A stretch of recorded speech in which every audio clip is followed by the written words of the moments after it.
The cold wind at London's airport sliced through my skin as I held the wedding dress in my hands, frozen in front of the boarding gate. My phone buzzed for the 10th time.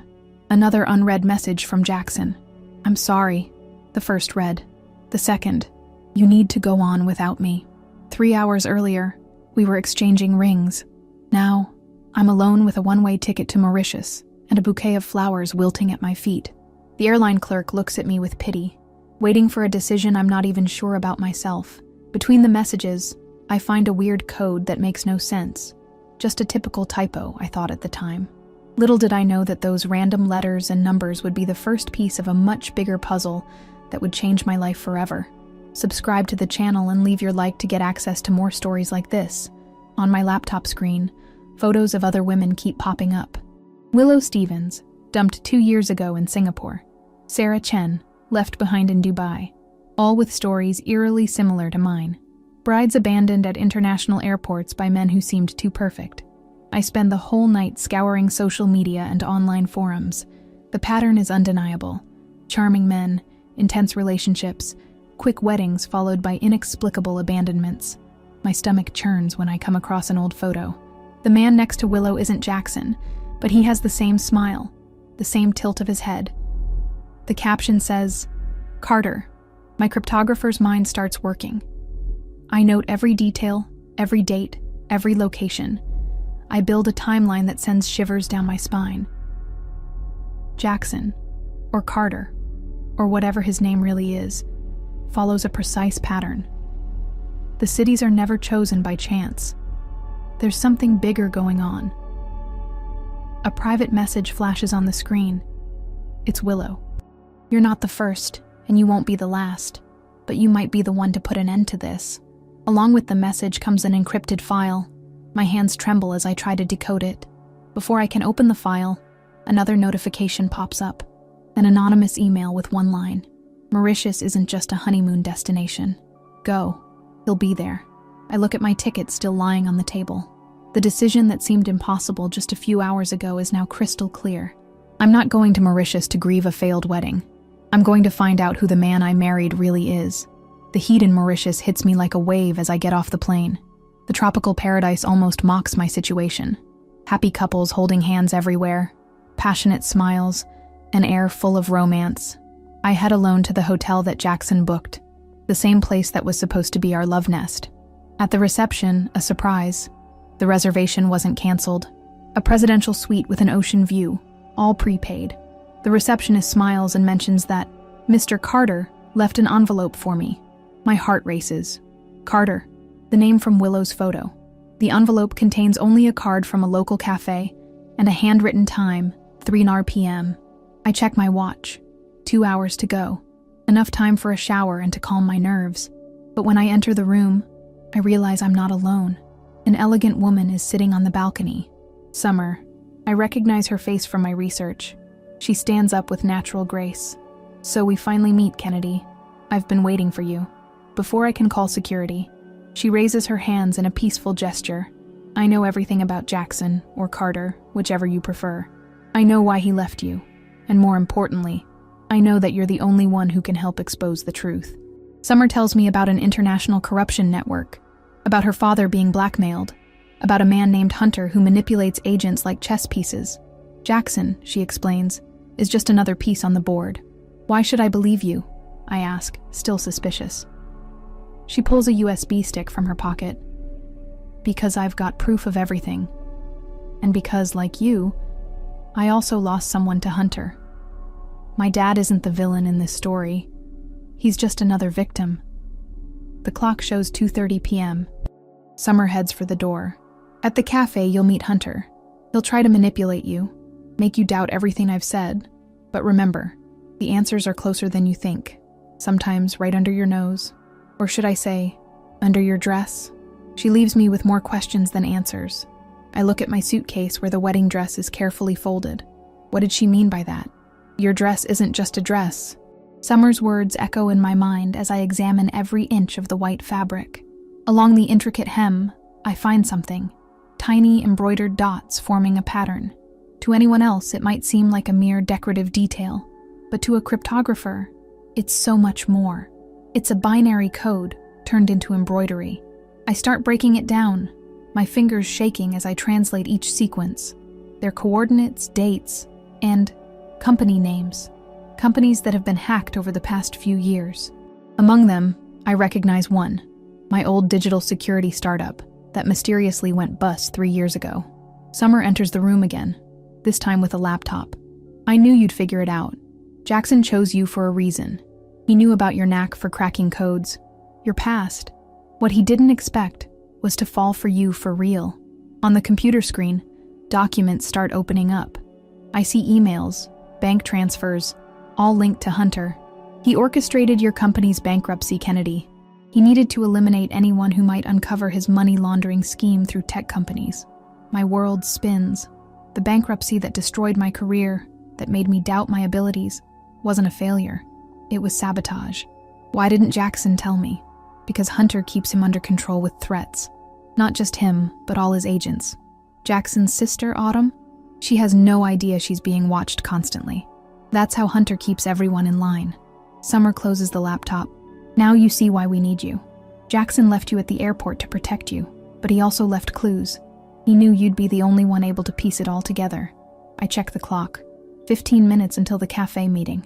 Summer squeezes my hand. Hunter will try to convince you that Jackson is a traitor, that he's been manipulating you from the start. But now you know the truth. The question is, what are you going to do with it? I stand up, determined. I'm going to do what I do best. I'm going to crack this case wide open. And this time, it's Hunter who's going to lose everything. The seaside cafe looks way too innocent for such a dangerous meeting. Hunter is sitting at a discreet table, just as Summer described. Neatly trimmed gray hair, an impeccable suit despite the heat, a smile that doesn't reach his eyes. Kennedy, so nice to finally meet you. His voice is soft, calculated. I'm sorry for the misunderstanding with Jackson.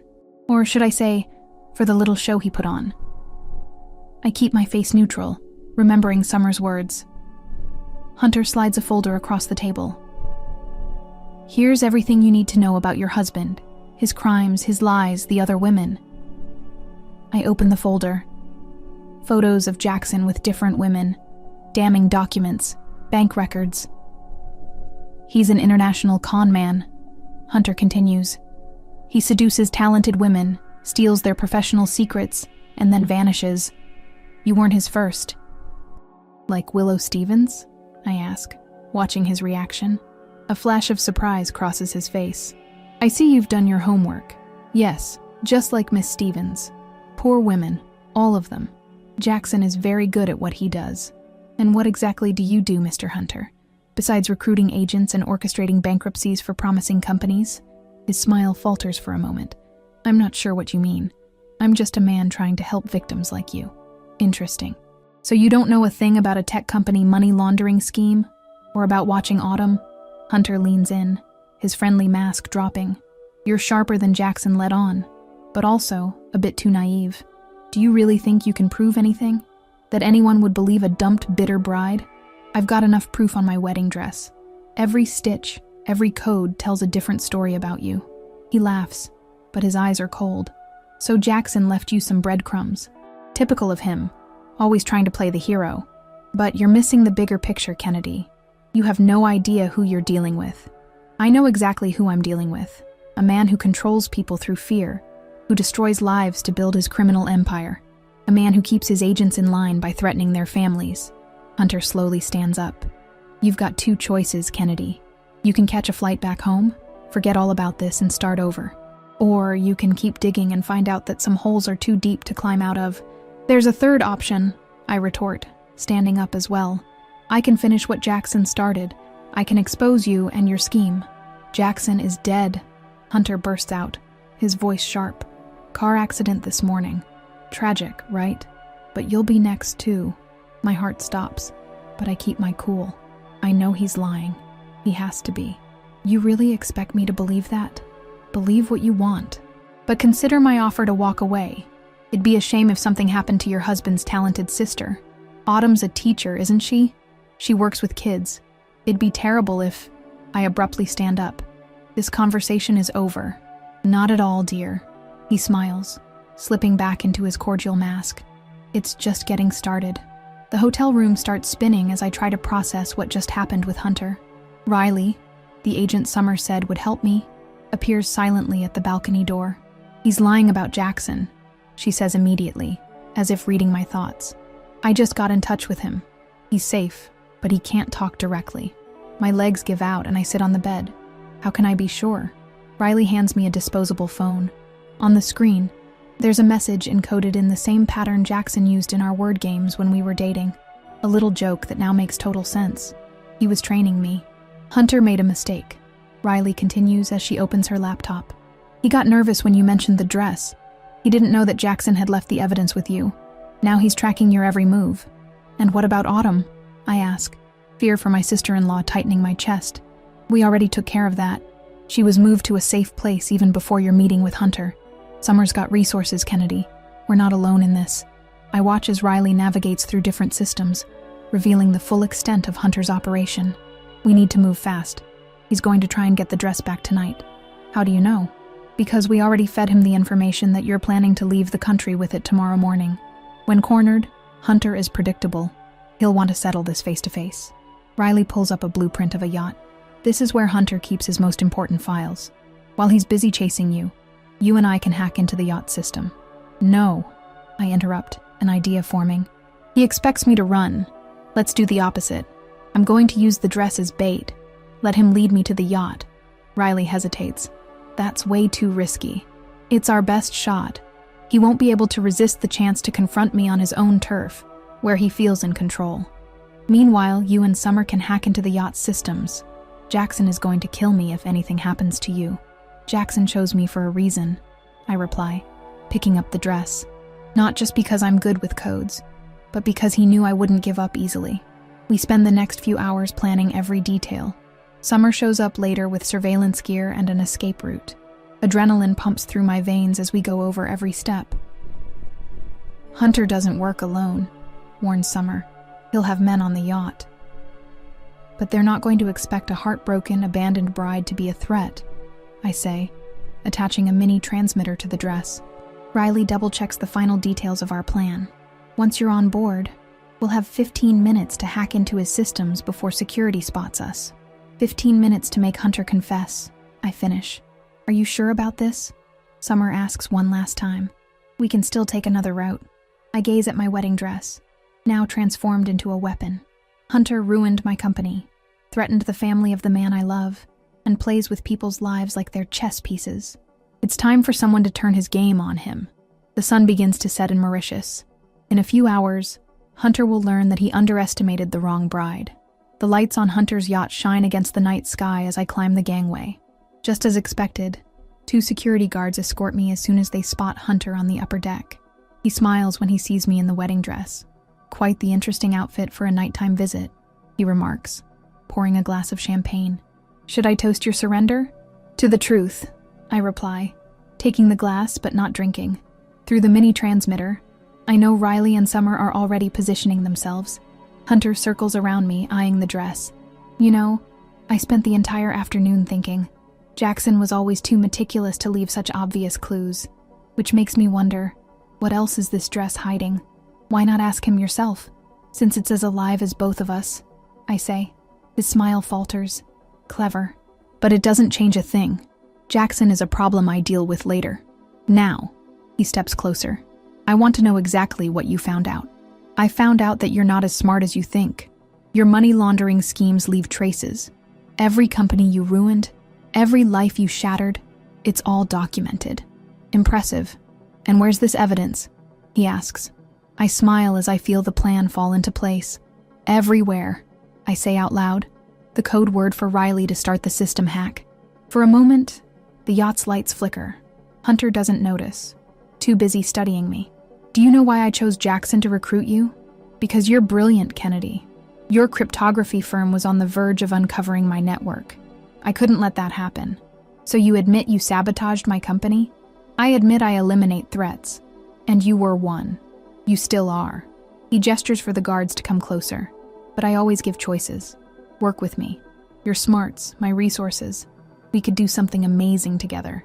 "And what about Willow? Did you give her the same choice?" I ask. Hunter's mask finally slips. Willow was a mistake, just like Jackson turned out to be one. Sometimes pieces need to be sacrificed.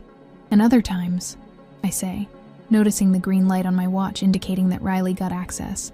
The pawn delivers checkmate. I press a button on my bracelet. Another gift from Jackson.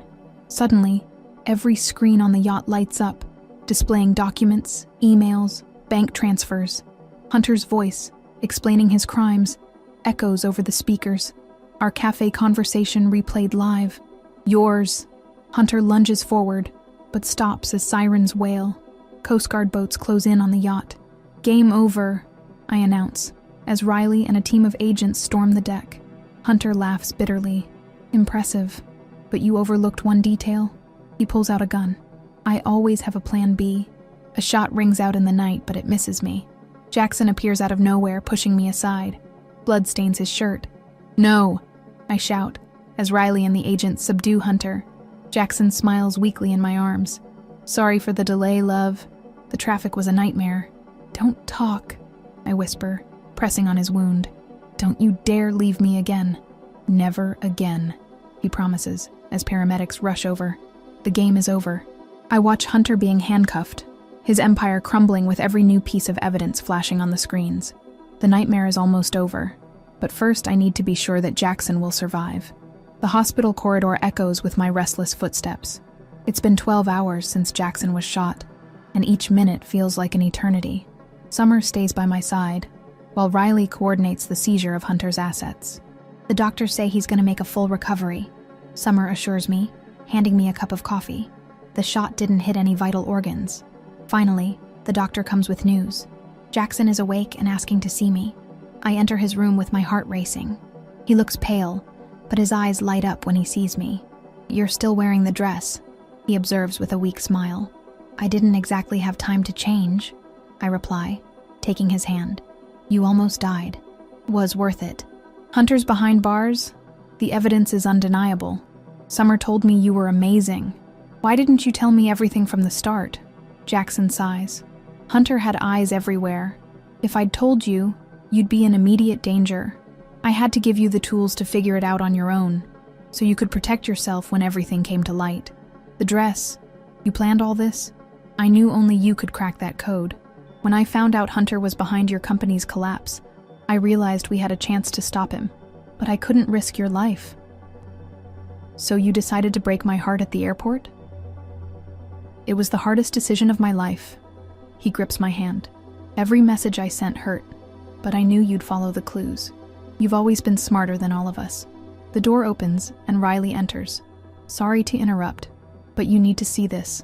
She turns on the TV in the room.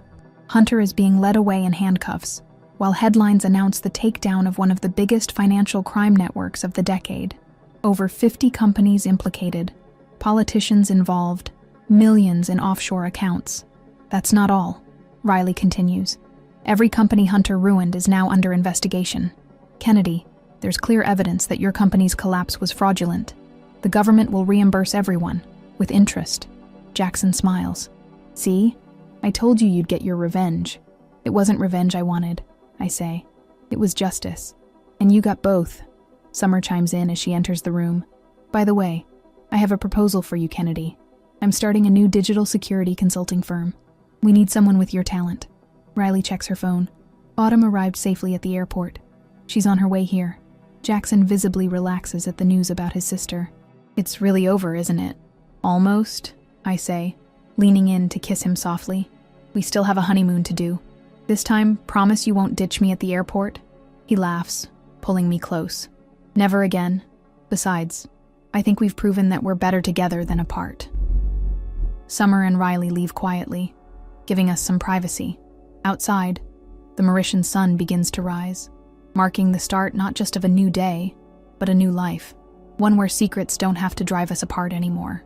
Love you, Jackson whispers, almost dozing off from the medication. Love you too, I reply, finally at peace. Now get some rest. We've got all the time in the world. The following days pass in a blur of testimonies, documents, and meetings with lawyers. Hunter is formally charged with dozens of crimes: money laundering, extortion, and attempted murder. Every new revelation confirms the extent of his criminal network. Jackson recovers quickly, his determination to get back to work stronger than the pain. Autumn practically moves into the hospital, splitting her time between scolding her brother for keeping her in the dark and thanking me for helping expose the truth. "You saved not just my brother," she tells me one afternoon, "but all the other people Hunter could have hurt." Willow shows up in person to testify against Hunter. Our meeting is emotional. Two women he tried to destroy, now united in his downfall. She brings along other victims, each with her own story, each contributing to make sure Hunter never hurts anyone again. Summer sticks to her word. The documents for the new company are ready, offering me not only a partner position but also a chance to rebuild everything I lost, this time with real allies by my side. The media tries to spin our story into a romantic spy tale, but I steer clear of the spotlight. True victory isn't in the headlines, but in the little moments. Jackson finally sleeping without nightmares, Autumn back in the classroom without fear, the company's Hunter wrecked starting to recover. On the eve of Jackson's discharge, Riley brings the news we've been waiting for. Hunter has accepted a plea deal with the prosecution. In exchange for a reduced sentence, he hands over all his contacts, unraveling a web of corruption that spans multiple countries. "It's really over," Jackson says as he packs his things to leave the hospital. "Almost," I reply, showing 2 plane tickets. "We still have a honeymoon to do. This time, promise you won't ditch me at the airport?" He laughs and pulls me close. "Never again. And I think we should swap out the dress this time. We've had enough excitement with the last one." 6 months later, I find myself at an airport again with a ticket in hand. This time, Jackson is by my side, our fingers intertwined. Destination, Bali, a second chance for our honeymoon. Summer turned her partnership proposal into reality. Our digital security consulting firm is now a market reference, with Willow leading the Asian branch. The wedding dress, now a historic piece, is safely locked away in a vault. Sometimes the best place to keep memories is out of sight. Riley still pops in occasionally, always with that air of mystery. But now she's more friend than agent. Autumn is back to teaching, happier and freer than ever. News about Hunter has been replaced by newer headlines, though the impact of his case continues to ripple through the corporate world. Final call for Flight 247 to Bali. The announcement on the PA system echoes. Jackson squeezes my hand. "Ready?" I look at him. No longer the secret agent, no longer the man of mysteries. Just my husband, the man who risked everything to do the right thing, who loved me enough to let me go, trusting that I'd be strong enough to fight. "Ready," I reply, grabbing our luggage. "But if you try to ditch me again, never again," he promises, kissing my forehead. "Besides, I think we've already proven we're better together than apart." We walk to the gate, this time without secret codes, without conspiracies, without dresses hiding messages. Just the two of us, finally starting our story the way it was meant to be from the start. Subscribe to the channel and leave your like to get access to more stories like this.